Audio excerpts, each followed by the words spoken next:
Let us discuss now two important aspects of what has happened in the United States since the horrific attempted assassination on President Trump and members of the Trump administration. And let me be clear at the very outset that the violence is horrific and should be condemned by everyone.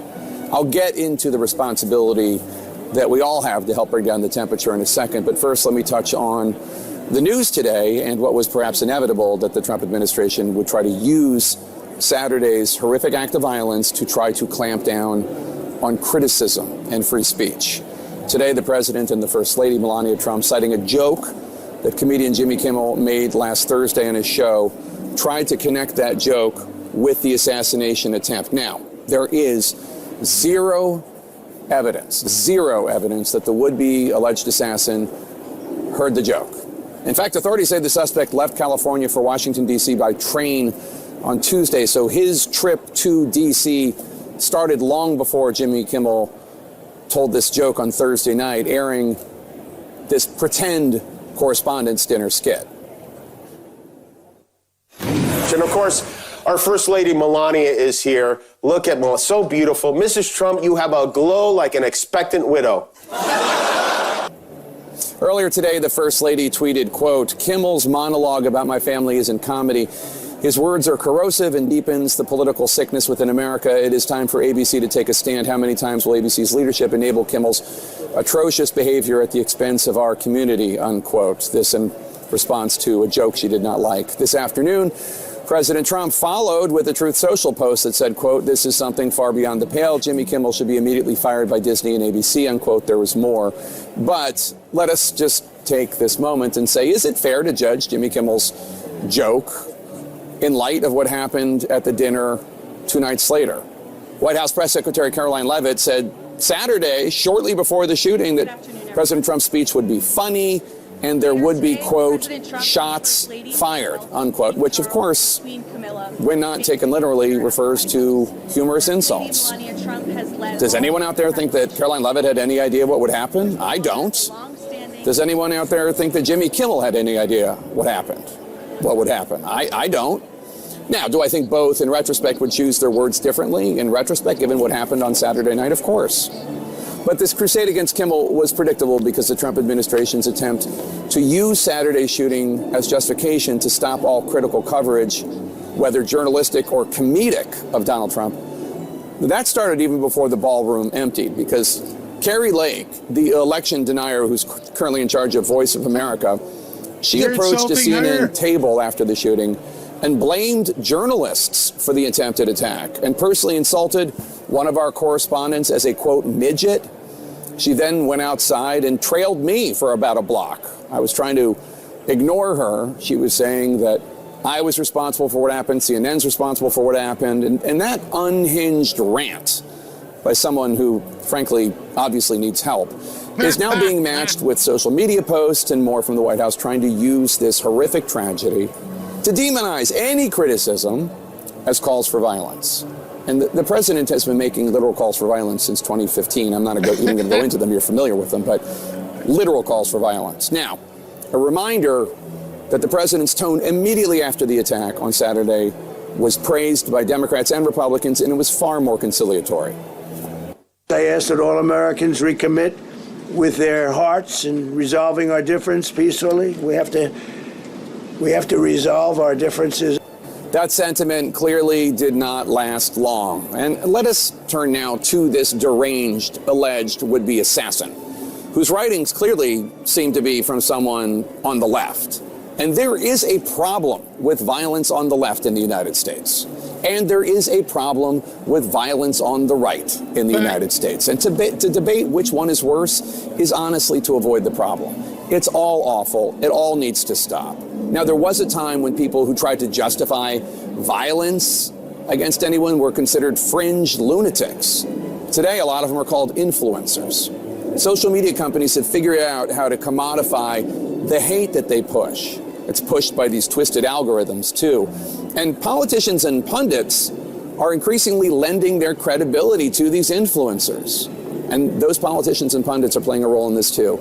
It is a big problem of calls for violence and dehumanization, and it's getting worse.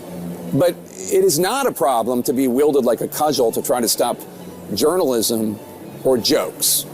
Journalism and jokes are not calls for violence. Calls for violence are calls for violence.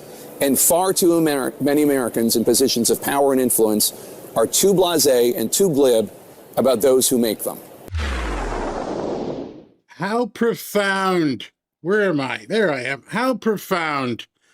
You do a monologue laced with insults, laced with innuendos to say that everything's okay with Jimmy Kimmel and it's all because of Trump and Caroline Leavitt. Now, my voice sounds a little weird tonight because it's not ready for a second show, so I'm going to try and muscle through it. I'm going to have to be judicious with the mute button, so I may mess up a few times. But this is going to be a different kind of a show. In case you've not been here for quite some time, if you're a new subscriber, a new viewer, there's this thing we do which is called a Rumble jump over. And so I'll let you know when it's going to happen. But basically, at that time, we're going to turn off YouTube, we're going to turn off X, and the rest of the stream will only be available on Rumble. And the reason is that certain kind of content is not allowed on YouTube. So we're going to jump over. You'll know when it's time. You're going to see, the mods will tell you as well. But you'll see, let me bring it up here. You'll see this banner that pops up. And this banner that pops up will let you know it's time to jump over to Rumble. We're not going anywhere yet. We've got some time here. As long as my voice holds up, I will continue with what I have to show you. And it's pretty interesting today that the left is not backing down whatsoever. In fact, they're spending even more of your time and more of your money to fight Trump. They're not happy. They didn't get the result that they wanted. We all know that they did want to see him taken out. They've been that way for quite some time. They can hide behind the innuendos. But at this point, they're just continuing and they're going to run with it. They don't care. I want you to see this short video put out by all people, of all people, Jerry Nadler. And this is what your tax dollars is working on. Putting his name and face on buildings all over our nation's capital. And face on buildings all over our nation's capital. All over our nation's capital. Over our nation's capital. Nation's capital. Legal experts say the renaming without congressional approval. Trump even tried to put his name on Penn Station. He threatened to hold critical funding for the Gateway Tunnel hostage, just so he could see his name in lights on another New York City building. But we will not let that happen. I am introducing the PROTECT Act to ban every federal building from bearing Donald Trump's name. Now understand, we've got the Save America Act waiting. We have DHS waiting to be funded. We have everything going on in Iran. And today, Jerry Nadler introduces an act to stop President Trump from naming buildings. This is the kind of TDS you sit back and just go, are you serious, bro? Is this seriously that big of a deal? Is it bothering you that much that you pushed everything off the table and you're saying right now, we've got to address this massive problem? A, he lived, and B, now we got to stop him from putting more buildings with his name on it. Forever. Most Americans would rather forget his name than have it etched in stone.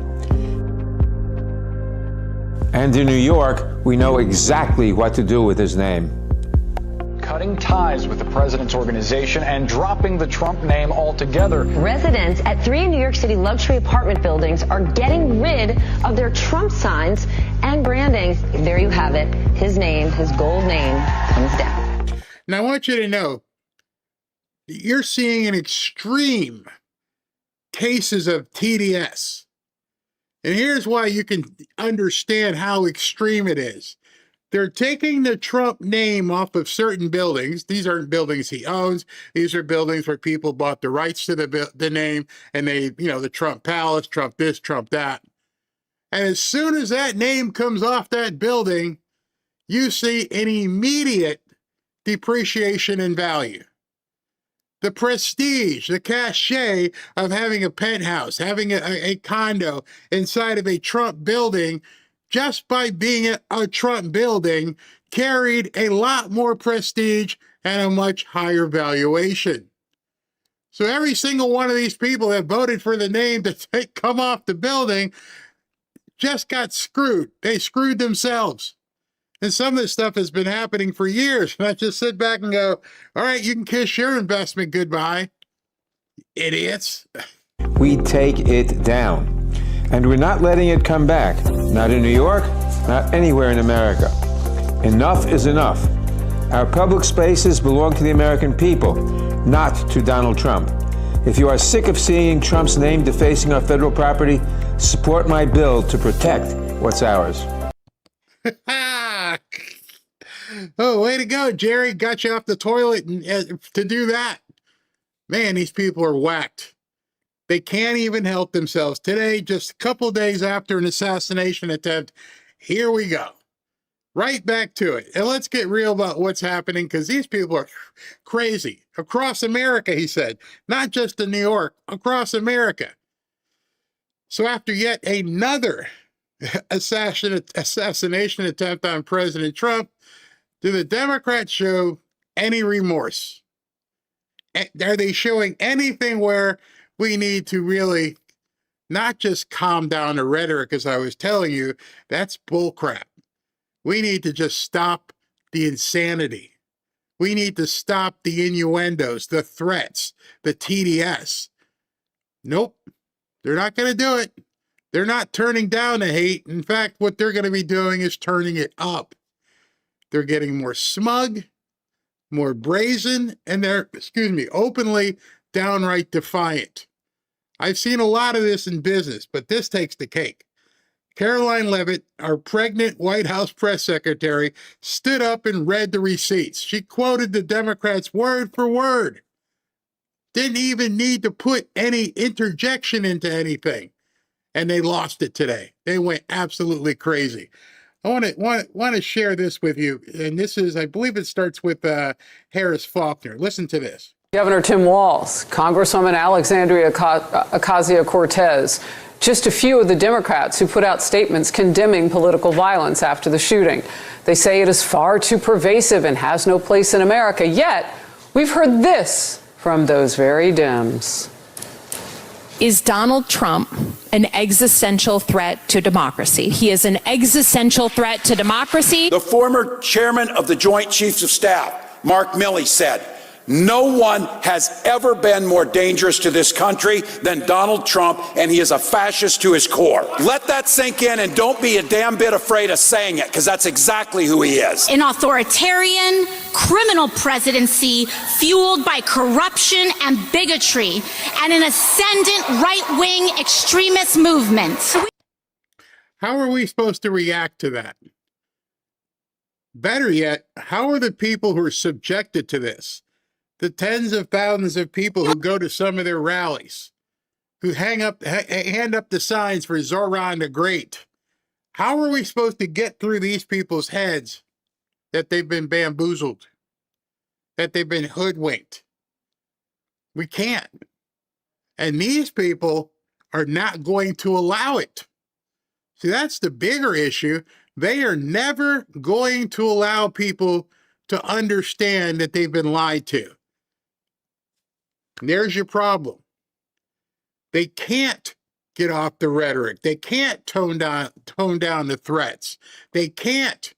They have spent 10 years investing into destroying Donald Trump in America. 10, almost 11 long years of putting every single insult, Nazi, fascist, rapist, you know the other words. They've invested, they've gone all in And instead of looking at 2024 and seeing Kamala Harris get destroyed, what has happened? What has happened since November of 2024? They've just doubled down, tripled down, quadrupled down, and are continuing with the same insanity. Well, as you know, the more you do the same thing over and over again, the more you're going to get the same thing. Keep doing what you've been doing, you're going to keep getting what you get.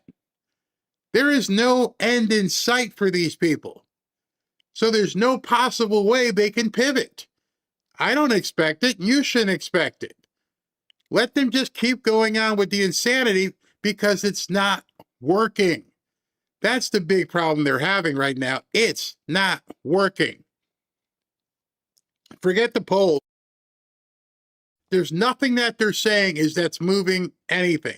They're complaining about affordability. They're complaining about gas prices. They're trying to redistrict across the country. They're going to try and put a billionaires tax in California, which is going to pass and cause everybody to leave. Well, people with money to leave California. They're going to try the same crap up in New York. You're going to have people getting out. And then they're going to tell you that's not true. Nobody's leaving. Meanwhile, Barry's down here buying and selling houses. They are in what I would describe a death spiral. They can't get out of it. I mean, they are literally in the funnel of a tornado, and there's no way for them to extract themselves. This would be a fantastic opportunity for some daring Democrat, but he would get, or she would get, no credence. We get nothing. If somebody stepped up and said, listen, we can't do this. We're Americans. Let's come together and let's work with the Republicans. Let's find a way. What's our core values? We can't define that. Their core values, they don't have any. Want to rip up babies? Yep. Want to have boys and girls sports? Yep. Want to tell men they can be women? Yep. Want to tell kids they can lop off their junk? Yep. Those aren't values. That's insanity. That is a new millennial Goebbels type of approach. Nobody wants it. And the only way they can garner votes is by creating more people who are insane like them. Nobody wants this crap. As President Trump has said many times, because I've never seen candidates who run on taking your money. Most politicians in our history, our lifetime, no new taxes. Nope, we're not going to raise your taxes. What are the Democrats saying? We're going to tax the rich, eat the rich, even if it affects the middle class. What's fair share? Don't know, but it sounds good. What's no kings? I don't know, but it sounds good. We had a king in town right now, today. There will be a king in town tomorrow talking to Congress. I guess the no kings protest doesn't go for actual kings, made up kings. Everywhere you turn, these people have no resemblance of sanity. And so when they have their rallies and stuff, their only thing that they can do is try to get as many people to become insane as possible, as many people to buy in as possible. They are, what I would say, feasting on the least of us. They understand that there are some very marginal people out there. They understand that there's some nuts, like the guy who tried to assassinate President Trump. But instead of trying to help these people, these scumbags are contributing to more hysteria. Oh, you can't believe what Trump's going to do if he becomes president. Funny, he's been president again. What do you mean? You're gay and you're worried about President Trump taking away your gayness? Don't think that's even on the radar. Deportations? Well, he told you he was going to do that. The people on the right, they're mad because they want more deportation. So you're not going to get people to switch in that regard. Every single one of these people who say they're going to vote Democrat. Yeah, right. You make way too much money on Twitter. You make way too much money on YouTube. You're not going to risk that whatsoever. Go ahead and say your crazy stories to people. And at the end of the day, you're going to keep voting to keep your money flowing. And the Democrats aren't going to allow that. So we know you're full of crap. Right now, I feel like I'm walking around in a human zoo. A human zoo where we can see the nuts swinging from, vine to vine with no direction. Think about it for yourself right now. What direction do the Democrats have? Socialism? Hassan Piker? Mondami? That lifespan is very limited. There's nothing there. They know it. They want to take Trump's name off of buildings? What's that do for anybody? Oh, we're going to tax the rich. You think the rich are just going to let you do that? They have nothing. And so any poll that you see is complete conjecture. I would almost say fantasy. Having been in enough athletic competitions, I understand, wow, these guys are good today. If we're not on our A game, they might take us. Well, you see that guy over there? He's really good. He's fast. He can watch out for him. Anybody saying watch out to any of the Democrats? No. There's nobody over there that you say, got to watch out for that. Newsom? Nope. Kamala? Have another one. AOC? Good luck. There's nobody over there that anybody with a brain, that's the other part, anybody with a brain sits there and goes, that one could be problematic. We have to watch that guy. He's got some good ideas. See, in order to be a strong politician on a national basis, you have to have ideas. What's your idea? Well, I'm going to tax the rich. Okay. What's that going to do for the rest of everybody? You just want to give out more free stuff.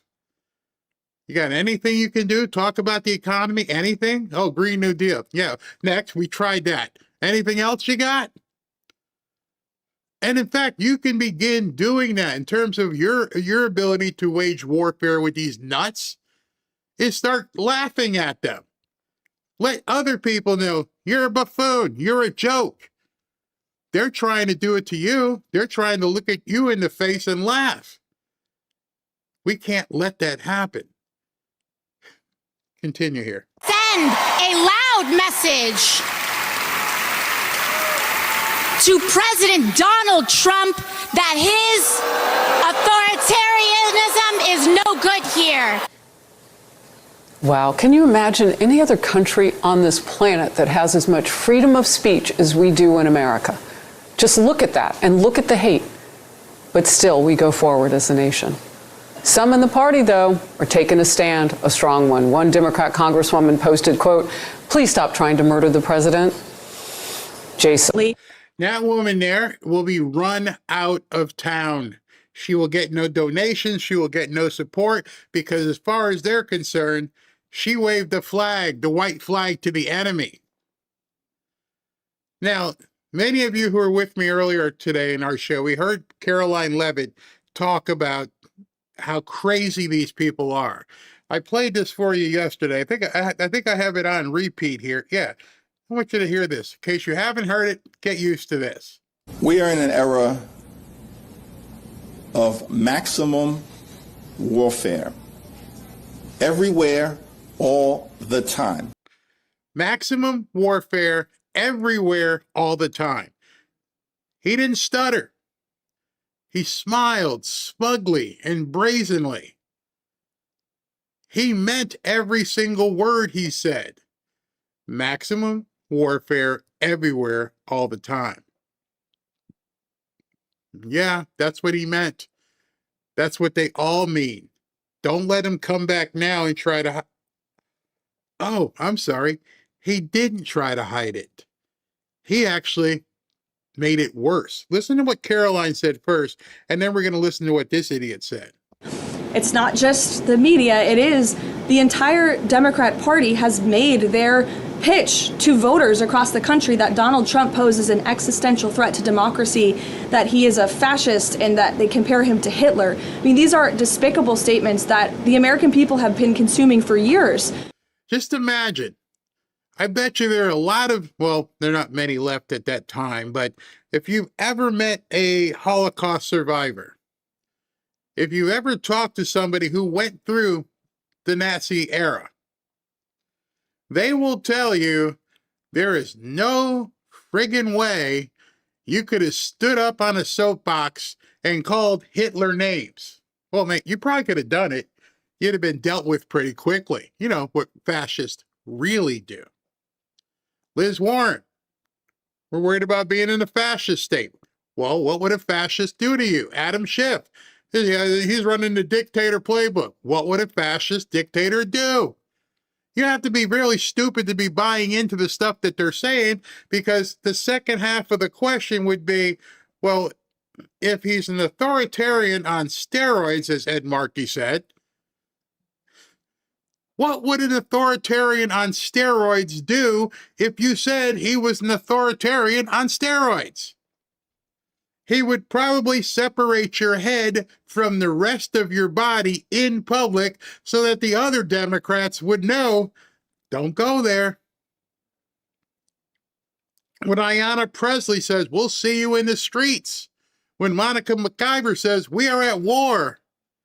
These aren't fringe voices. These are the top Democrat officials.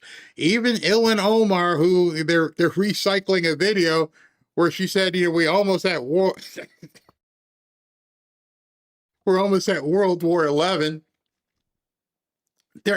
They don't even, well, they know what they're saying. The people listening to them don't know what they're saying. These people haven't even read their history. What would an authoritarian dictator Nazi fascist do if you were calling out an authoritarian Nazi fascist to his face? There are a lot of people who went through that and they weren't even allowed to speak. They just got rounded up. They were just taken away. What would have happened if you were, I don't know, Hitler, Mussolini, Maduro, Saddam Hussein, any of these people that we know to be dictators and authoritarians, Kim Jong-un, even Putin? What would have happened if somehow you tried to run through an event with a rifle to try and kill the authoritarian dictator Nazi and his, administration, and then survived it? We wouldn't be talking about arraignments today. We wouldn't be talking about he's got, innocent until proven guilty. We wouldn't even be seeing pictures of him. Do these Democrats not realize that? If we were under authoritarian Nazi fascist rule, this guy would never see the light of day ever again because he'd already be dead. Probably publicly. Oh, you tried to kill me? All right, get the crane out. Let's swing him. But before you do that, cut off his arms and legs so everybody can see a swinging torso.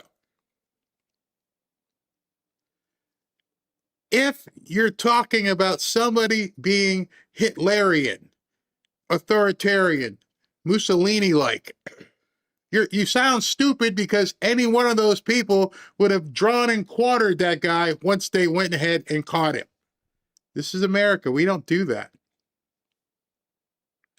So how can you call President Trump the names you've called him? Because the people you're talking to are bat poop crazy. They're the ones who do run into an event and try to kill somebody. They're the ones who think somehow they're going to get away with it. They're the ones who don't care if they die trying. But do they really care? Are they trying to tell people that they're willing to die for the cause? Because when, the Jackrabbit ran through yesterday, when he realized he wasn't getting close to the president, if he really wanted to, die for the cause, he could have took one himself. He could have had like a cyanide pill ready to go. He could have taken out the pistol and just ended things before they converged on him. You could have done a whole bunch of things, but you didn't. You're a coward. And now today, they're not repelling. They're not saying, hey, enough's enough. We need to chill a little bit. It's worse. And so many mentally perturbed individuals are led to believe these words are truth and then are inspired to act on it. I have a whole host of examples that we can share with you after. It is pages and pages of major Democrat Party elected officials saying, such as Rep. Hakeem Jeffries just this month said, we are in an era of maximum warfare everywhere all the time. We are in an era of maximum warfare everywhere all the time. It's funny to me, after things happen, people sit back and try to give context instead of giving context when you said it. What the hell did you mean? What, today he tried to give context. He blew his opportunity badly, made himself look stupider. I'm gonna show you some of the stuff he did shortly, very shortly. Governor Josh Shapiro said heads need to roll within the administration. Senator Alex Padilla said people are, quote, dying because of fear and terror caused by the Trump administration. Senator Elizabeth Warren, President Trump is making the country look like a, quote, fascist state. Senator Adam Schiff saying President Trump using a dictator playbook. Senator Ed Markey calling President Trump a dictator, saying that this administration's actions are authoritarianism on steroids. Governor... See, that's exactly what I just said, because I knew she was going to be saying it. And that's the thing I don't understand. If you're saying that to people, maybe they don't know what authoritarian is. Maybe it's a nice big word that's beyond their vocabulary. Hey, man, he's authoritarian. What's that? I don't know, but he's one. He's a fascist. Okay, great, he's fascist. What's a fascist? I don't know. That's what they said he is. He's a fascist. He is what they say he is. He's like Hitler. Yeah, you're like Hitler. Who's Hitler? They don't know. They have no clue. Every single one of you is like, no, it doesn't make any sense. No kings. No shit. We don't have kings. But it just keeps, fueling the insanity. J.B. Pritzker, never before in my life have I called for mass protest disruptions. These Republicans cannot know a moment of peace. You have Rep. Presley saying, we'll see you in the streets. Rep. Monica McIver, a Democrat representative on Capitol Hill, we will not take this shit from Donald Trump. He thinks he's a dictator. We are at war. Believe them. We are at war. That is probably the most truthful statement. They regret it in some regards because we didn't mean it like that. That's exactly how they mean it. And that's exactly how they want those people to take it. These are Democrat elected officials calling for war against the President of the United States and his supporters. I could go on and on, but again, when you have people in positions of power that are saying things like this every single day for years, you are inspiring violence by people who are already mentally ill. And that's what we've seen against this president for far too long. All right, so we're going to get into Hakeem Jeffries. I'm going to get some hot tea real quick. Let's have a word from one of our sponsors tonight, and I'll be right back. One of tonight's sponsors is the MAGA offers. I wanted to show you this. Pretty interesting. With the 250th anniversary happening in Washington, these guys from MAGA Offers have come up with a wreath, a pretty nice looking wreath. This is one of those things I didn't expect they would be able to pull off, but it's patriotic, so I'm sharing it with you guys because it's kind of fun, and you guys might like it on your house for the 250th anniversary. It's called the Limited Edition Brave Wings Eagle Memorial Wreath, created in celebration of America's 250th freedom anniversary. In case anyone needs a reminder, it's America's 250th year of independence. There are many ways to show your patriotism, and this one, that falls right in that middle ground where it stands out, but in a simple yet classy way. You've got the eagle shape, the red, white, and blue colors. It's got that classic American feel without screaming at you. we all want freedom. We all want opportunity. Well, I think everybody wants opportunity. At least we do.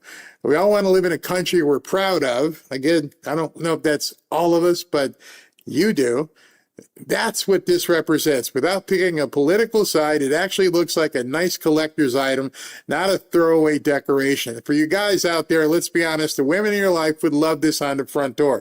Robin's got all kinds of timely wreaths that she puts up. She's got Christmas, she's got Easter, she's got Mother's Day, Thanksgiving, obviously, Halloween, all kinds of wreaths that she puts up. This would be one to put into the rotation. And good news for you, right now, it's got 15% off just by using the link in the description. That link being themagaoffers.com/Barry250. Again, who wouldn't like a discount? 10% off every purchase goes to nonprofits supporting veterans and their families. So if this is something that you'd like, I wouldn't wait. Stuff like this that they offer typically moves fast. You guys remember them, the same company who did the knives. So the link again is themagaoffers.com/Barry250 for 15% off. So go grab one, hang it up, and show your patriotism. Yo, where are you at? There's SV. How you doing, bro? Hey, what's up? Good evening. Good evening. I'm fighting. I don't got some kind of frog that developed in my throat, so I'm just. It's really weird. I'm out of vocal cord shape. I haven't been doing two shows all the time, and like the first show I got done, it started feeling a little bit weak, and then I started getting ready for the second show. I'm like, uh oh, got to get some hot tea and honey in here or something. I got your back, Barry. I got you, man. What you got? Anything going on? Yeah, the first thing I have here is let's go with a Greg Gutfeld mic drop. He says this. Oh, that's you're gonna, darn it! Great minds think alike. Darn it, Barry! You actually covered one of my things earlier, so it's like we're definitely gonna have to talk before the show. Yeah, you gotta let everybody know. So SV gets his post that he wants to talk about, and he's starting to get the vibe. We know, and he's right. I don't tell him what I'm going to be covering, and then he's like, "Oh, I found this piece." I'm like, "Oh no, I got that one." And Ashley's the same way. Let me send you this. Like, I got that already, too. So I think we are going to have to go to that, so you can hey, I can tell you what we got on. Yeah. So, okay. But I do have something that you probably. There was a couple of Greg Gutfeld's pieces, so I'm not sure. When we get done with it, I'll come to you. I go, is that the one? I'm sure it's the same one. All right, what else? Anyway, yeah, apparently I'm reading something. Data shows that in a month leading up to the White House Correspondents' shooting, Cole Allen's top accounts were all extreme leftists who regularly call for the removal of Trump at any means necessary. His entire feed was nothing but this kind of rhetoric. I'm looking at them. I'd say about 90% of them are all from Blue Sky too. So that place is infested with evil, violent, hateful people. You know, it's funny when Jake Tapper was talking in the opening and he was blaming things on social media and the algorithm. What algorithm's on CNN? Because you guys talk all kinds of crap all day. What algorithm is on MS Now, whatever it's called? You guys don't have an algorithm, but you use stories that trend in the crazy town of the social networks. It's not by accident that a lot of the stuff they talk about mirrors what gets pushed up by social media. In fact, just like we do, they will use a lot of those clips in their shows and then pretend that they're just doing like influencers because they're terrified of so-called influencers. Influencers, as they call them, are threats to their very existence. So, I don't even know how CNN's still online because they have like about 10 viewers, and I think it's the people who work there. But I mean, hey, let me check in with somebody real quick here. Let's see. Joy Q-Ball Reed says the attack at Butler and at the White House Correspondents' Dinner might have been staged with Russia's assistance. Woo! There's only one reason you'd be saying that, because you have found out there is a certain amount of people who bought the National Enquirer who will believe that crap, and there are even people on the right who just make stuff up. One of them said today that the Secret Service agent got shot by another Secret Service agent. Just made it up. I mean, literally, Yep. you know, if we find out that it was, eventually that comes out. But right now, without a single shred of evidence other than talk to an expert who said the expert wasn't there. They don't know who got shot. We can't even see, Yeah. what angles the shots were from. It doesn't make any sense. Why Yeah, it's people? still very fluid. Oh Yeah. my gosh. Well, I'm seeing stuff that he might have been associated with BLM. I told people, somebody asked in Rumble chat, I said, let it cook. I said, there's a lot of rumors going on right now. Just let it go. Don't believe everything you see and hear. Do some research. Yeah, absolutely. So, all right, so I'm gonna continue with this stuff about Hakeem Jeffries, which if you haven't seen this stuff, you're gonna go, oh my God, I just can't even stand the way the guy looks. Thanks, SB. Okay. See you soon. It's just complete smugness. It's complete defiance. It doesn't look confident. Watch this. I think Caroline's got a little bit more to talk about. Mr. Lear, I want to get your response. I realize this quote is a quotation from someone else, but you Republicans continue to hit you over saying maximum warfare everywhere all the time in your tweet after the Virginia election. So I want you to respond to that. All right. So before he talks, the reporter says, I want to talk to you about this maximum warfare statement you put out. You know, they want to find out, what did you mean by this? We are in an era of maximum warfare. Everywhere, all the time. All right, so if that's what you meant, why didn't you just stand behind what you said? You said, I stand by maximum warfare. Listen to this. From a macro perspective, if you can, what are you advising your members to do about rhetoric right now that you can criticize the president without facing GOP criticism? Political violence in any form directed at anyone, whether that's the right, the left, or the center, is unacceptable. Period. Okay, that would have been a great statement.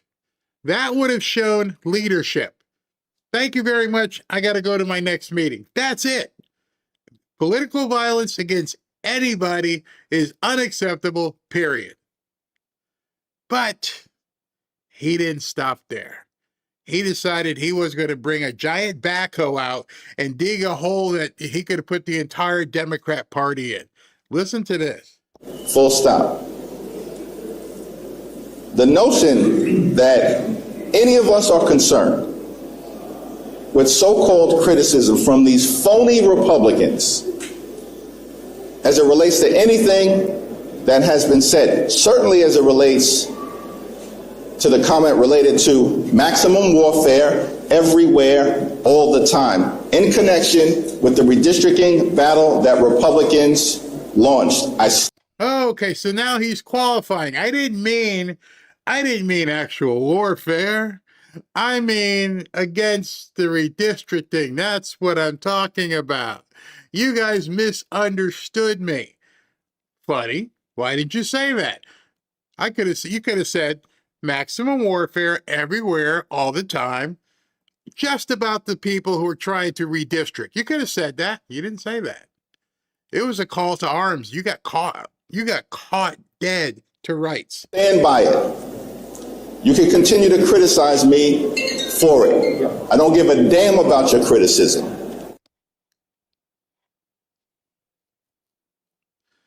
Dude, that might not be the look you want. You're talking to the nation. People across the country are playing this. And you're saying, even to your constituents, I don't give a damn what you people think. Well, that needs to be on loop for anybody who wants to run against him.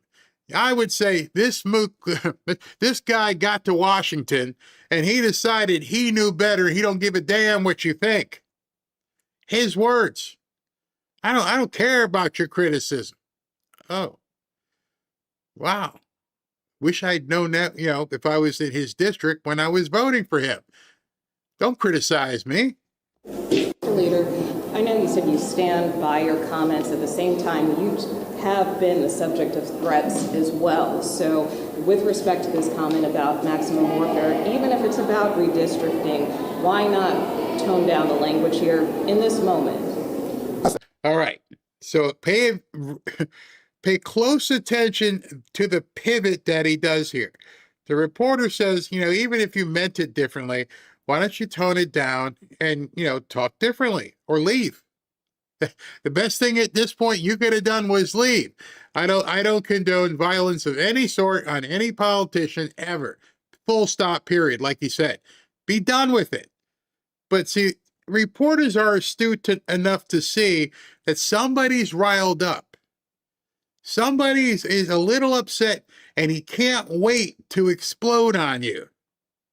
I don't give a damn about your criticism. Oh, okay. Words have no consequences when you're Hakeem Jeffries. You light the match. And then you don't act shocked when a fire starts. This is the pattern. They called him Hitler. They called him a threat to democracy. Garbage. Homophobic, xenophobic, demophobic, homophobic, whatever it is. And then some crazy guy snaps. And do they take responsibility? Do they just say, you know what? We've been fighting this fight with Trump for so long that maybe we're going to have to step back and come up with a different strategy. Never. I think that what's interesting to me, as you pointed out, is that the so-called White House press secretary, who's a so-called White House secretary. I was insulted for her. I think she's done a fantastic job, whether you like her or you don't like her. A so-called White House press secretary. If you think she's a so-called White House press secretary, what was Raggedy Andy? She has now written a book saying, yeah, I lied. I never talked to Biden. I just made stuff up. But Caroline Leavitt is a so-called White House press secretary. You want to diminish her. Because the idea here at this point is to blame us. Did you see that quick pivot, that quick deflection? They're talking about what you said, Hakeem. And what did you do? You turned it around and said this blonde, pregnant woman, this so-called press secretary, you have to turn it around because your policies don't work. Open borders, disaster, inflation, crushing families. Green New Deal, crap, crime out the wazoo in cities, out of control. Trump is delivering results and their power. They can feel it slipping away. It's palpable. And so what he does, he goes after Caroline Leavitt. What a wuss. disgrace, she's a stone cold liar, had the nerve to stand up there and read talking points being critical of statements all taken out of context. Oh, now they're out of context. A stone cold liar. Wait a minute. Back up. This is about you. How do you take it out of context? How do I take this out of context? We are in an era of maximum warfare. Everywhere, all the time. You know, obviously at this point, you are not in an era of maximum warfare. You're in an era of maximum retreat. You got nothing to offer anybody. Your insults don't really hit the mark anymore. And so now all you have is radical extremism, violence as a substitute for votes. Without the chaos, they know they can't win. Without cheating, they know they can't win. Without redistricting, they know they can't win. They have no ideas. They never have had any ideas. And right now they're relying on rage, anger, disgust of you people. No vision, just division. And the media has to see this at this point, because all you can say is now it's out of context. But you and I know better. That Democrats have made and didn't have a word to say about anything that MAGA extremists have said or done, including providing aid and comfort to violent insurrectionists. Wait a second. Wait. A guy 2 days ago decides to run up on people and try to start blasting. You say some stupid stuff, and the only retort that you have, well, actually you have two retorts. One, I don't give a damn, which obviously you do. And the other one is, there's some insurrectionists that happened on January 6th. And nobody in the press goes, what insurrection? Anybody get arrested for insurrection? I don't think so. I don't think there was one person arrested for so-called, as he likes to say, insurrection. This guy is swinging at fastballs and missing badly. And he's freaking out because what you're seeing is somebody cornered in a box. Actually, what you're seeing is an entire Democratic Party being cornered in a box where people can look at this from both sides. The ones who aren't crazy and go, that's it? That's all you got? You're going to give a diatribe about January 6th of, what, 2023, 24? 24. No, 23. That's what you're going with? With everything going on in the country, you're going to go back to January 6th. Why? Because they thought it worked. Obviously it didn't, but that tells you there's no more arrows in the quiver. There's nothing else that they can do. They're trying to relive what they thought was working. What do you mean? Well, let's go back to January 6th real quick. Here at this Capitol on January 6th, who brutally beat police officers. The president then pardoned those violent rioters, many of whom have gone back into communities across the country to reoffend. But did any of them try to kill the president? Did any of them try to kill Chuck Schumer? I don't recall anybody running through, Congress and trying to light up Chucky. That's what you're watching, is complete desperation. I wanted to show this to you tonight because a lot of people think, oh, the midterms are in trouble. As you're listening to this guy, I want you to be honest. Do you really think the midterms are in trouble? As you're seeing him flail right here, do you really think the midterms are in trouble? Watching this actually gives me more hope, more confidence.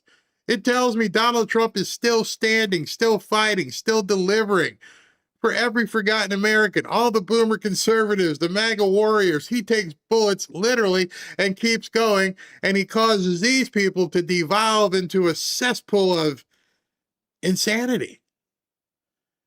He loves this country more than they hate him. They're desperate. That's why you see the smugness. This should have been a 5-minute press conference where he just came out. Even if he didn't want to capitulate, he should have just said, I don't want to see any violence ever against any politician. Next question. But what you're watching is somebody who knows the election is slipping away. They know the polls, whatever they try to conjecture, is all BS. It's not going to work. Americans are sick of this hate stuff. So what does he do? He just continues down the same road, screaming the same crap about something that happened years ago. And as you pointed out, one of whom threatened to kill me. He said, kill the terrorist. Oh, I'm sorry. Is it about you now? Are you scared? Did somebody come to your house with a grenade or a long gun or a Mossberg persuader? Did anybody come to your house? Anybody can, see where you're going. You don't have that. I don't think, no wonder if he has Secret Service. Nobody cares. But it's about me now. It's not about Trump. It's about me. What do you guys think about when they threaten me? Everybody gets death threats. But they don't have people trying to bust through stanchions trying to kill you. But this isn't about you, Hakeem. This is about the political statements you people make constantly. And they're asking you, should you have said that? We are in an era of maximum warfare. Everywhere, all the time. Not sometimes, not some places, all the time. Well, if you're in an era of maximum warfare, you must be terrified. You got nobody in the trenches next to you. You have no weapons. You have no policy. You really don't have any support. Because if you did, you wouldn't be talking about January 6th. Where did that language come from? What Republicans use that language? Why did that pardon MAGA extremists, violent insurrectionists, choose to use the language of terrorism directed at me when he threatened to kill me at an event? Wait a minute, hold on.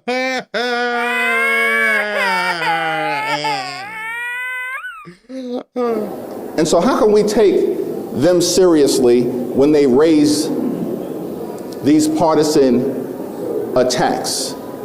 I'm pretty sure there's 2,500 people who can take what happened on Saturday night quite seriously.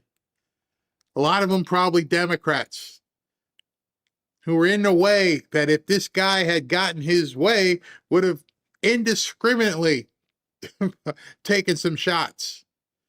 Maybe that's why people should care. And completely ignore the fact that a lot of folks, including Governor Shapiro, his home was attacked by an arsonist when he and his kids and wife were there. Who was it? You kind of left that part of the story out, didn't you? Who attacked Josh Shapiro's house? And I can say with complete unequivocation, I don't want anybody's house to burn down. Period. Full stop. Not even going to question it any further. That man should have been safe in his own home with his wife and kids. But you guys don't really think that. Not at all. And this so-called White House press secretary wants to lecture America and lecture us about civility. Get lost. Clean up your own house. Get lost. Clean up your own house. You're talking about a woman. You're acting Billy Badass while you're talking to a woman, a pregnant woman, you wuss. You weren't acting big and bad when, you said the guy was trying to kill you, but right now the so-called White House press secretary, get out of here, go handle. I mean, how much do you have to see before that picture now becomes a lot clearer to all of you guys, realizing, oh, they really got nothing. They got nothing. I keep trying to tell people, and I'm like, this is indicative of complete, utter fear. They understand that they have no control of the election. They have no control in Congress. They don't even have control of the people they talk to. And what they really mean is, we hope somebody succeeds. We hope somebody takes them out because we can't do anything. And this so-called White House press secretary, really? That's what you want to talk to a pregnant woman, huh? Before you have anything to say to us about the language that we use. Wow. Wow. That's really bad. That's really bad. I want to show you something really quick. Victor Davis Hanson, he's a fellow. He had something to say about this that it's really, really poignant. It says a lot about this party. So my point is, in the next 2 years, we should expect, unfortunately, tragically, more of these assassination attempts, unless we get people in the Democratic Party to speak out and say, stop it. Not going to happen. They can't speak out. They've dug in too deep, and then the people they've been bamboozling for years will never accept it. So all they're going to do is continue burrowing into this insanity heap. The only way they can dig themselves out at this point is to become sane, but they're not going to become sane. It's like self-fulfilling prophecy at this point. You are what you are. You cultivated nuts. So I'm just telling you guys, stay strong.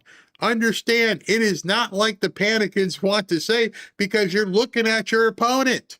I have never, ever went up against any opponent who's completely discombobulated upstairs. They're together, they know what they're going to do, and then they execute. These people got nothing. Nothing at all. Let's let David tell you what they have to do, or else. We've had Steve Scalise and the baseball murders. Bernie Sanders' aide did that. We had Charlie Kirk, who was shot. Another leftist shot him. People on the left, many of them, celebrated. Hakeem Jeffries came out after this talk and he said, what? We've got to lower the tempo. Congratulations, House Majority Leader Jeffries. I just wish that you, when you opposed the big, beautiful bill, didn't pose with a baseball bat, or that female members of the Congressional Democratic delegation didn't make a video about fighting and kickboxing and punching a imaginary Trump, is what we were supposed to understand. Or maybe, Representative Jeffries, just maybe you should tell major luminaries in the Democratic side of politics, Hillary Clinton, Bernie Sanders, as I said, Tim Walz, Jasmine Crockett, Kamala Harris, please stop calling Trump fascist Hitler, and then we would believe you. But otherwise, we simply don't, and you've lowered the bar for every nut in America to take a shot at a president. Bingo. They knew he knows exactly what he's doing because they can't turn it off. It's like they signed a hit. They already made the deposit and they can't call off the hit. There's no way out for them at this point. This was their strategy. Make sure you oppose every single thing he does, and then remind every Democrat that he's an authoritarian, fascist, Hitlerian, all of it on an ongoing basis. Just make sure you put it in people's mind that he is the worst thing walking. Now you're attacking the press secretary, a woman. And unfortunately for you, the majority is beginning to wake up, and it's no longer going to be silent. I want you guys to be sure to fly your flags coming for Memorial Day and Mother's Day and 4th of July. Don't back down. You've got these people on the run. You have to recognize this isn't winning. This is complete, utter desperation and breakdown. When you can't even compose yourself in front of the media, you know you're done. There's no, what are you going to do? At this point, as Victor said, you're going to have to go to Hillary. Tell her she needs to supplicate, or Kamala, or Obama, and tell them, hey, listen, everything we've been doing is wrong. It's time for you guys to do a full Costanza. That's the Seinfeld reference, if you remember. Nothing works this way, so we got to do just the opposite. Start talking about the economy. Start talking about how you want to see people get back to work. Start talking about the border. Basically, start talking like you used to talk. Every single aspect of this is what you talked about. President Trump is merely doing what you guys said you were going to do. And so now we know they are never going back to doing that. They can't. And because of that, you have to walk around with a certain bit of confidence, understanding these people are crazy. Crazy. There was a reporter, I probably shouldn't say this, but I'm going to say it. There was a reporter in the room who was under a table, and when the shots went off and everybody's hiding, she said, I hope they killed the orange MF. That was a journalist in the room. I played this earlier, and then I sent an email to his office. I said, did that really happen, man? He's like, yeah, you want to know who? I'm like, nope, don't tell me who. I don't want to know. I'll leave that to you to disclose who she is. But I did say in the email, you need to do it. You need to say, it was her. It was her who said this. And I waited for the email to come back. I'm like, you got to do it, man. You got to let it out there. Don't let them get away with it. Not Norah O'Donnell, who you're going to see in terms of the 60 Minutes. President Trump, people say, why would President Trump have taken this interview with 60 Minutes? Because you exposed them. people can see this stuff and shake their head and go, this is just not right. Same thing. So if you tell people it was Sheila Sloozy, and Sheila Sloozy said, I hope that Orange MFer was dead, then people need to know. Who was hoping that when she stood up, the President of the United States would be dead. So I'm coming to a public venue where I know it might be hostile to expose myself to an honest dialogue, an open dialogue. And if you ask me a question and I don't have an answer, I will get you something in writing, or we can talk on the phone. But when you have members of the press openly enticing, hoping, talking about killing the chief executive officer of this country, again, Muslim, Jew, Hindu, I don't care. That's a problem. I'm sorry, what did she say? I hope they killed the Orange MF. He's got to come public with this. And I don't know if you're in his district, but if you are a constituent, you need to get on the phone. Come public. We want the name. Even those of us who aren't in your district, we need that name. We need to ruin this woman. We need to get her out of the media. See, that's the thing we need to start looking at. Hey, Hakeem Jeffries, you're lost. You're done. AOC, you're done. Now we need to go after these people in the media. Hey, Sheila Sloozy, did you really say this? And don't come out with something like Hakeem Jeffries. Well, yeah, I said it. I damn sure it's out of context. Oh, okay. Let's ruin careers. I forgive you, but I don't want you working in media anymore. That's the kind of thing we need to get on. Since it's maximum warfare everywhere all the time, let's go ahead and do so. Let's engage with Hakeem here. Let's We be are in an that. era of maximum warfare. Everywhere, all the time. See, that's what Andy Ogles had to understand. That should have been his first instinct. Let me tell everybody who this woman is. Maximum warfare everywhere, all the time. Give us the name. We'll run with it. See, Republicans have to get that mindset. These people, they would already be named. They would have had her LinkedIn profile. They would have her articles. They would have pictures of her Instagram account, her Twitter account, where she went to school. Oh, they would disclose you in a heartbeat. The Republicans still think to some extent that they're, fighting nice. No, expose her, eliminate her. Job, not person. That's the kind of mindset I'm trying to instill in people. You keep the faith, but you keep fighting, and you eliminate these people. Don't let them hide in the shadows, because you now know what she really feels. And she means it about you, too, because you support Trump. Terrorism that you say, well, now we'll never know. What could it possibly be? Well, they're running away from this story because they know they got their fingerprints all over it. I disagree with Harold. With all due respect, a call for unity is not for us. We don't need it. He called for it, though. No, I'm just saying that it's not for me to hear. It's for your side. We don't need it because it's only a one-way thing. You mentioned some examples like the Pelosi thing, which is a mental illness thing. The Wisconsin thing, we still aren't sure what the hell happened there. The Whitmer thing was a plot. Who created the plot?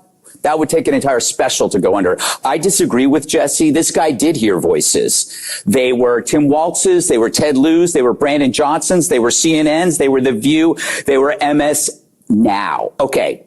Exactly. Don't make excuses because, quote, he heard voices or he was crazy. What we need to inspect is, why was he crazy? Who was he listening to? Who was permeating in his mind? Like SB said, they pulled up his blue sky stuff, and it's craziness. He's not going to be the only one who has been indoctrinated like this. You got Hassan Piker out there saying it openly. We need to just, unalive this person or that person. How can they possibly be platforming this guy? I think this is a helpful assassination attempt because it is the first one to show that you can be radicalized by liberal smugness. If you read his posts and if you read his manifesto, it sounds like every smarmy, sanctimonious, self-satisfied pronouncement from an asshole like Brandon Johnson, like Waltz, like Lou, the people who think they know better than you. This guy was not a crank. He was not deranged. Don't buy into that narrative because it lets these pompous asses off. Bingo. Too many people are calling him a nut, including me. I called him a nut yesterday. This guy is smart. He was indoctrinated. He was radicalized, but he wasn't stupid. He was performing the job they trained him to do. They told him he's Hitler. He's a fascist. He's authoritarian. He wants to be a king. He hates gays. He hates foreigners. They're training these people. And so there's got to be people susceptible to the training. Even smart people, because they're being anointed with all these evil thoughts. He didn't do this because, as Jesse said, he didn't have voices in his head. He was just following orders. He was operating on a filter that said Trump was Hitler, and therefore it would be immoral if you didn't take Hitler out. So his filter is actually making him logical. He's the sanest one in the group because he took them at their word. Yeah. You hear that saying so much. When somebody tells you who they are, believe them. When you see Hakeem Jeffries and how he is reacting and the way he looked and smug, believe him. They don't care about anything. They're psychopaths. And there's a difference between a psychopath and a lunatic. A psychopath knows exactly what they're doing. They're trying to mess with your mind. Go and look, if you ever get a chance, go look and read books on Ted Bundy. Ted Bundy wasn't stupid. He was brilliant. And he knew how to do certain things. Son of Sam, he might have been crazy. The dog told me to do it. Ted Bundy, nope. He was brilliant.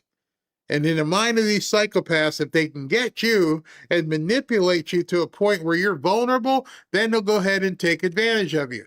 That's what the Democrats did to this guy. When MS now says Trump is Hitler, he's the sensible one. He went out and went after Hitler. Now, if you told him he was wrong, would he listen? No, because you know this guy. You've run into this guy. They think they're right. This is the big point. The biggest problem, and I don't include you in this, Harold, the problem with the left is the lack of humility. This is what has always bothered people on the right. We believe in a higher power. We could be wrong. But for the left, they can have ideas which turn into belief, which turn into an ideology, and there's no breaks to it, i.e. a higher power that might say, you know what? You could be wrong. This is a guy that when you read his stuff, he is right on everything. When you read his posts, when you read his, and then if something disappoints him, it's everybody's fault. Listen to it this way. Many of us are Christians. Many of us read the Bible. Hopefully none of us thinks we can walk on water. These people take that to the extreme and believe they can walk on water. We know that was somebody divine. That was a man who had special powers. They look at something like that and go, okay, let me jump out the boat here. I can probably walk on water. I can probably go kill Hitler. I can probably think about the mindset of somebody knowing what you know. There's Secret Service, there's a SWAT team, National Guard, undercovers, people embedded, all these things you know, and somewhere in the back of your mind is, I can get there. I can do this. By yourself? You don't need a whole team? You don't have any suicide vests? No, I got a pump action shotgun and a couple, handguns, and I think I can go walk on water. I can perform the miracle today and kill Trump. And nobody said to him, hold on, man, you're not there. You don't have those powers. You're lucky you're alive. But that's what the left has done to these people. They have read the entire Bible of theirs and decided at this point they can be a deity. We can decide who lives and who dies. And then they realize when your face is on planted on the concrete and you're half naked and you realize, well, that plan didn't work. And now I'm done. I'm 31 years old and I ain't ever seeing the light of day ever again. I'm stuck to a lifetime of bologna sandwiches and refried beans.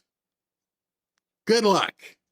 This is exactly the same kind of person you run into at BLM, at Antifa, at any protest. Your liberal friend who thinks the world is out to get them, and yet they sit at home and they do nothing and they blame Trump.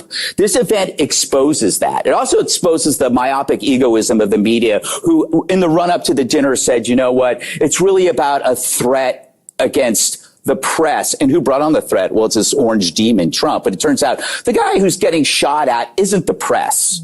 It's the orange demon that you have turned into a Hitlerian figure. He's the one facing the actual threat, when all he's trying to do is what's best for the country. You may disagree with it, but you are the guys that created the rhetoric. So I think that this... I wish I was in a meeting in 2015 where they came up with this idea. Okay, here's what we're going to do. We can't beat him. We know he's got some really good ideas, and we know that the everyday American is going to be, for him. So what are we going to do? Well, I got this idea. We're going to call him Hitler, Nazi, authoritarian, anti-gay, homophobic, xenophobic, all the basket of deplorables. That's going to win us the election. And nobody in that meeting said, I don't know anybody who has convinced people with negativity. I've been in many board meetings, client meetings with an advertising agency, people who are willing to spend millions. And I've never heard anyone make a pitch like, here's what we're going to do. We're basically going to say the other guys suck. That's our plan. So if you're selling pizzas and you're like, let's just say Papa John sucks. Let's say Pizza Hut sucks. Let's say Little Caesars sucks. But what about you? Fred, what kind of pizza you're going to sell? Oh, it won't matter. They'll think those guys suck so bad, they'll have to come buy our pizza. But you haven't given them a reason to buy your pizza. And if anything, you tell them that pizzas suck, which most of them do. And that's the equation I always wondered is, who came up with this crazy idea once, then decided to run it again, then decided to run it again, and now they're running it a fourth or fifth time. Who came up with that and said, all right, so it didn't work in 2016. Yeah. 2020, it didn't work. So at the last minute, we had to change some things to make sure it worked. And we were able to, finagle some things. Then in 2024, it didn't work.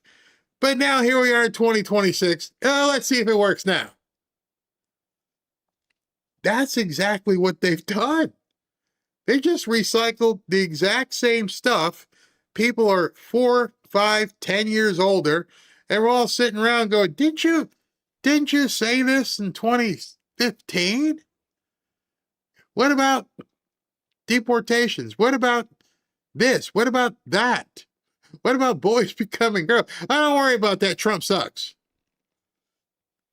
And you're supposed to tell me I'm supposed to be worried about the midterms.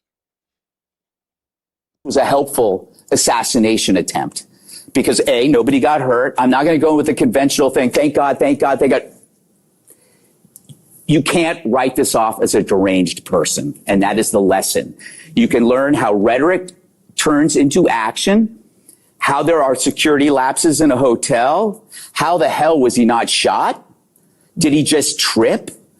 I mean, the Hilton, Paris Hilton is harder to get into than the DC Hilton. and I think the biggest thing here, and it kind of goes back to COVID in a way. It's how scientific minds, this guy was an engineer, can do evil because it's unfettered to a higher power. He was making the decisions. He had control, just like Fauci, just like everybody that tells you you are wrong, I know better. That was the whole point of his screed. When you read it, didn't sound crazy to me. It sounded like a guy saying, dude, I'm smarter than you are. Exactly. And that's exactly how the Democrats feel. All the way from AOC to Presley to Rashida Tlaib to PayPal, they all think they know better. Liz Warren, Bernie Sanders, I can't say billionaires. I can't say millionaires anyway. People don't even notice that change. The people on the left don't even realize that Bernie can't say those words anymore. They take these people for the idiots that they have turned them into. And now you're going to tell me, maybe not you, but some people want to tell me we're going to lose the midterms. And the only question I would have is, to what? To who? What are you going to do to get 80 million people to vote for you? You haven't said anything. God forbid there's actually a Democrat that comes out and says completely the opposite. He does the Costanza and starts, saying something, and just a little bit by little bit, some people put some money behind him, but then they'll probably turn one of their orcs on him. They are in a death spiral. They can't extricate themselves from it except to get you to think you're losing, to get you off your game instead of realizing with strong faith, with complete clarity, we got this. And we just have to look out for these nuts. Other than that, we're going to win so much, you may even get tired of winning. And you'll say, please, please, it's too much winning. We can't take it anymore. Mr. President, it's too much. And I'll say, no, it isn't. We have to keep winning. We have to win more. We're going to win more. And before I bring SV on real quick here, I want to ask you one last question before we do the Rumble jump over. Okay, one last question before we do the Rumble jump over. How many of you who watched the show Saturday night saw what happened, were completely aghast, could not believe what happened, were completely pissed off, and then woke up Sunday morning and said, damn, we're winning? Because that's what you should have felt. Wow. Wow, it's that bad for them? Yeah. It's that bad to the point where they're still trying to kill him? Yep. You watched Hakeem Jeffries. If you watched it live, how many of you went, damn, they got nothing? Got nothing. Absolutely nothing. So if you haven't felt at this point like we're winning, you might be watching the wrong videos. You might be being bamboozled by people on the right, because having spent so much of my life in athletics, I can tell you what I'm watching ain't winning. Having suffered through a sorry-ass Miami Dolphins year, I can tell you that's losing. You've got nothing to offer anybody. And to the point where your entire strategy at this point is, can we just drum up some more craziness? Because I got nothing else for you. And then let's tax everybody, and let's take their property. I don't know if you guys heard this today. I'm going to save it for tomorrow. I'll do a big story on it tomorrow's show. But Ron DeSantis down here, they've gone to the next step. They went to the legislature, and they already have the House, the Florida House. It passed like 80-20 in terms of eliminating property tax, which means now it goes to the Senate, Florida Senate, and it's probably going to be a resounding, no property tax. And so it's likely by June, July, there will be a law saying there's no there's no income tax here, and then probably there's going to be no property tax. What do you think that's going to do? What do you think is going to happen in this state when there's no income tax and no property tax? Well, I'm pretty sure you know. We're going to win so much, you may even get tired of winning. And you'll say, please, please, it's too much winning. We can't take it anymore. Mr. President, it's too much. And I'll say, no, it isn't. We have to keep winning. We have to win more. We're going to win more. Yeah, we're going to win more. And if you look for the wins, that's the key. Getting up in the morning, okay, where are the wins today? Oh, the court said today that President Trump can do this. Oh, this ruling came in. What? Look for the wins. Don't focus on the losses. They don't have any wins. All they can hope for is just better court decisions. They're not doing anything. Just watch what President Trump is doing. So Sunday, when you woke up before you went to church, you should have thought to yourself, wow, he survived another one. We're winning. And I know at that point you probably didn't feel when you woke up after what you saw Saturday night, but I sat down outside on the deck and I thought to myself, man, yeah, we're winning. I have to reassure myself, like, wow, these people are desperate. They got nothing every single day. You got Jerry Nadler trying to take his name off of buildings. That's what you got? Oh, we got to stop the ballroom. Oh my God. That's what you got? Telling you. Focus on the wins. ASB, was that the Gutfeld piece that you were talking about? Yeah, you're taking all my stories, Barry. You and I need to talk, bro. Hey, can you leave a light on for me? Because Florida's sounding very nice for me. Wow. Do you have an extra room? I'll rent it out. No. Hey, like I said, I'm going to show that tomorrow. But yeah, no property taxes, no income tax. Great. And awesome. And people are like, what do you mean there's no property taxes? Nope. It passed the Florida House today. It'll probably do the Senate next week or so. And then, of course, DeSantis will sign it. And then, boom, no property taxes. Speaking of winning, Mexican forces just took out El Jardinero, one of Jalisco cartel's top bosses. The U.S. had a $5 million bounty on his head.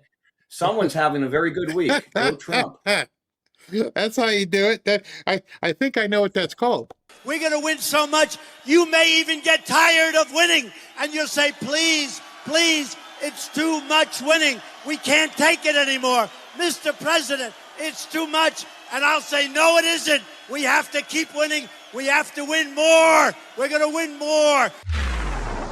I wonder I wonder today when he said that, did he know that would be iconic?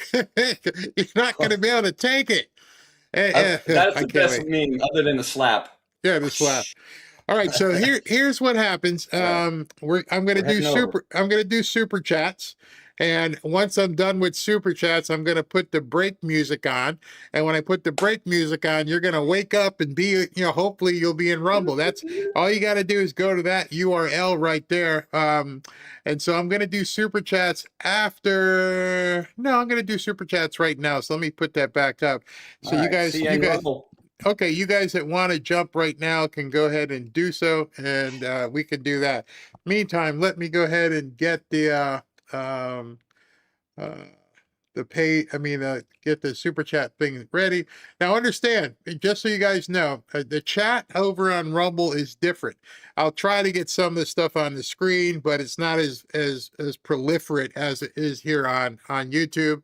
And also the chat on YouTube will close down. So there's a little bit different if you've never been here before. So what we're going to do is you're going to see the entirety of the the 60 Minutes interview that President Trump gave to Norah O'Donnell.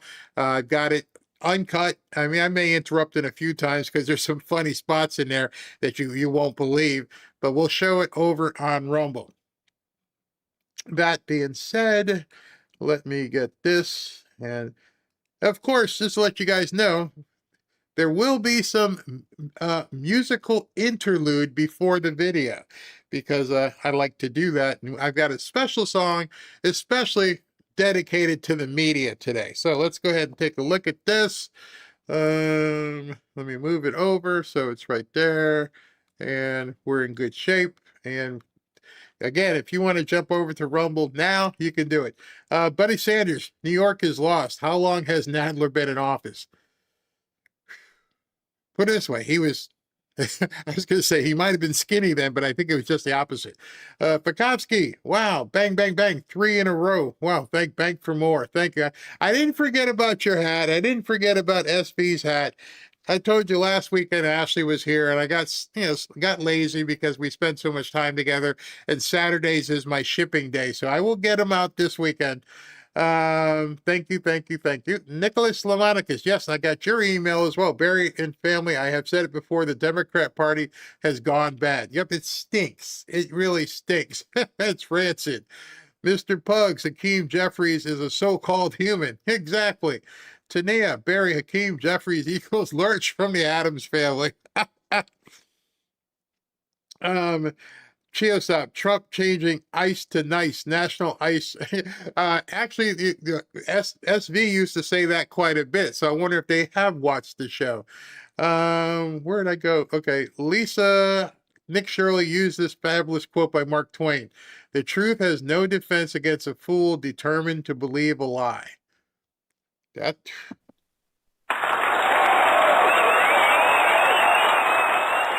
White Wolf's pizza sucks analogy is brilliant and spot on, Barry. You know what doesn't suck? Winning. Absolutely does not suck. Nicholas, exactly, Barry. Saturday night changed everything, just like Butler did. The Dems are done. And you can see how futile they are right now. They got nothing. Neo, thank you, brother, ma'am. Hi, Barry. It's TV. Great show earlier today, too. We watched a lot on Mike Commute. Glad I'm here for Rumble Jump Over. I'm still confident we are winning. Absolutely. And the last one is Mariah. Keep looking for the winnings. Ignore the losers. Thank you, Barry. Thank you. All right. So I'm going to play the break music. And when the break music is done, so is YouTube. So you got to get ready to get over there. That's how you'll get there. All right. See you guys on the other side.